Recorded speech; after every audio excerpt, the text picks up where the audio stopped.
4 সদস্যের এফবিআইয়ের একটি প্রতিনিধি দল ঢাকায় আসে গত বৃহস্পতিবার। পুলিশের পক্ষ থেকে বলা হচ্ছে, দলটি তদন্তে প্রযুক্তি বা কারিগরি সহায়তা দিতেই ঢাকায় এসেছে। প্রতিনিধি দল প্রথমে তদন্ত সংস্থা ডিবির সঙ্গে বৈঠক করে মামলার ধারণা নেন। পরের দিন বাংলা একাডেমি ও ঘটনাস্থল পরিদর্শন করেন তারা। কথা বলেন মামলার বাদী অভিজিতের বাবা অজয় রায়ের সঙ্গে। এরই ধারাবাহিকতায় রোববার আবারও প্রতিনিধি দল কথা বলে ডিবি ও অপরাধ তদন্ত বিভাগ সিআইডির সঙ্গে। কিন্তু গত 4 দিনে একবারও গণমাধ্যম কর্মীদের সঙ্গে কোনো কথা বলেননি তারা।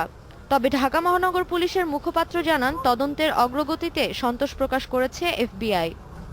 এখন পর্যন্ত তদন্ত কাজ যতটুকু মানে যেভাবে চলছে, যে পদ্ধতিতে আমরা এগোচ্ছি, সেই বিষয়ে তারা প্রাথমিকভাবে সন্তোষ প্রকাশ করেছেন এবং তারা বলেছেন যে তারা প্রয়োজন বোধে আরও কয়েকদিন থেকে আমাদের তদন্ত কাজে সব ধরনের সহায়তা তারা প্রদান করবেন। ঘটনার পরপরই শাফিউর রহমান ফারাবীকে গ্রেপ্তার করে র্যাব।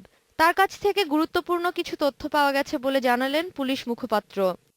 জিজ্ঞাসাবাদেও বেশ কিছু নাম বেরিয়ে এসেছে যারা তার অ্যাসোসিয়েটস, যারা তার ফেসবুকে বিভিন্ন সময় তার সে একটা মন্তব্য করলে, অর্থাৎ এই অভিজিৎ রয় সম্পর্কে কোনো মন্তব্য করার পর তারাও খুব অ্যাগ্রেসিভ কমেন্ট, যেগুলো আপত্তিকর কমেন্ট, সেগুলো দিয়েছে।